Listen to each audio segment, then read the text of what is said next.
meron akong konti. Ito na muna. Pag nagkapera ako sa susunod, bibigay po ako. Sa susunod na buwan, kahit pag hindi po. Ito lang po muna ngayon. Hindi ito, hindi talaga eh. Kunwari, walang nangyari. Tapos, nakikita ko, namigay na.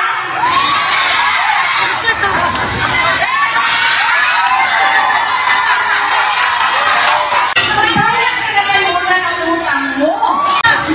Ako ang ina, ako ang pare. Ako ang pare.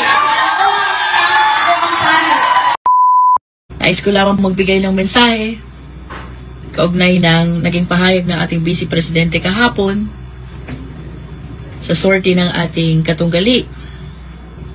Mawalang galang po, hindi po buwaya ang Congresswoman ng Batangas 2nd District. Ang Congresswoman po ng Batangas 2nd District ay Congresswoman na nagtratrabaho sa tiwalang ibinigay ng taong bayan. Pangalawa po, ang Council of Record po ng aking asawa sa mga fabricated cases of rape na kanyang pinagkaanan ay si Attorney Nilo Divina ng Divina Law Office and my two good friends, Attorney Johnny Magboo and Attorney Bong Panganiban. Pangatlo, kung ako man po'y may pagkakautang, ako po'y nakikisuyo.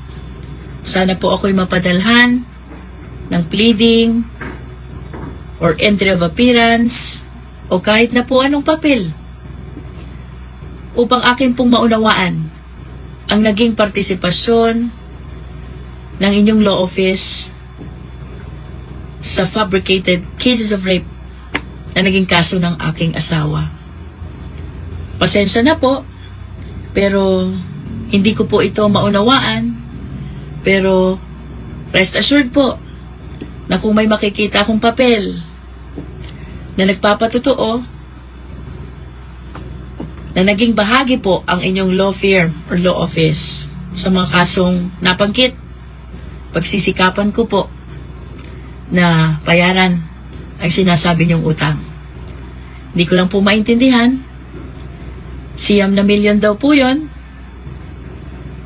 Kung wala namang entry of appearance, wala ding pleading, para pong ang hirap maintindihan kung saan nanggaling ang siyam na milyon na pagkakautang. Ito pong aking pagsagot ay hindi po para sa aking sarili. Ako po'y sumasagot sa mga naging pahayag ng Vice Presidente kahapon dahil obligasyon ko po na alagaan ang dangal ng aking mga kababayan dito sa Batangas 2nd District. Yung tipo ng tao na nagkamali tayo na piniling representante ng ating distrito. Di po ba yung asawa ay may rape case?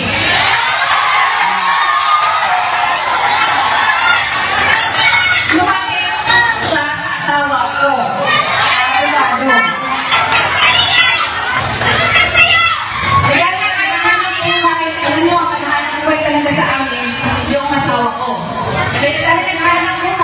O sige, pagkapit natin ito. O tapos na ang kaso. Magbayad ka na ng 8 million. Ilang beses siningil ay hindi na bayad. Ganyan ang klase ng tao na mali natin na napili. Tinatakbuhan lang. Okay, alam mo, abogado din ako, dumaan din ako sa practice. Hindi na lang nakakabayad lahat. Ang sasabihin yan, ito attorney, meron akong konti. Ito na muna. Pag nagkapera ako sa susunod, bibigay po ako. Sa susunod na buwan, kahit pag hindi po. Ito lang po muna ngayon. Hindi ito, hindi talaga eh. Kunwari, walang nangyari. Tapos, nakikita ko, namigay na.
Di ba?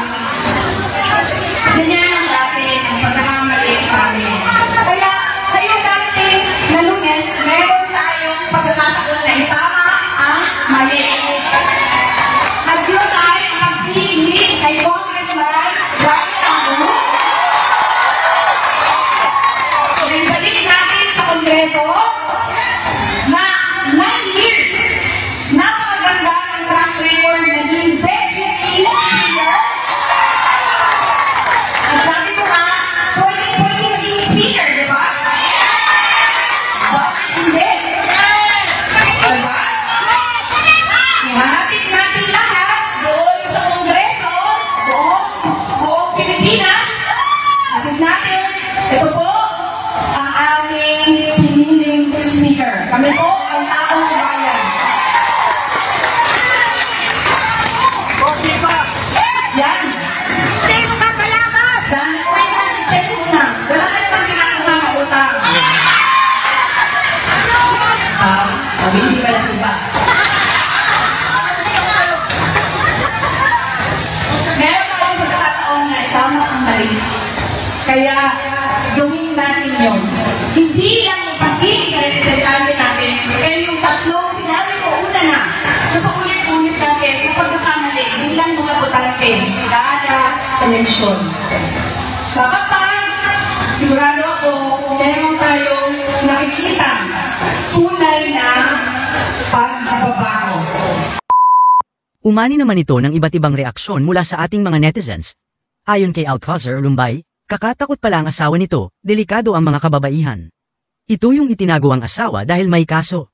Pahayag naman ni Maria Katrina, kasuhan mo si VP Sara kung talagang naninira lang siya. Galingan niyo po ang pag-acting para iboto kanila ulit. At ito naman ang saloobin mula sa ating kababayan na si Pia Moran, feeling victim ang Merlat. Ibang level talaga ang mga kaalyado ng admin na ito. Humanda kay kapag nilabas ni VP Inday ang ebidensya.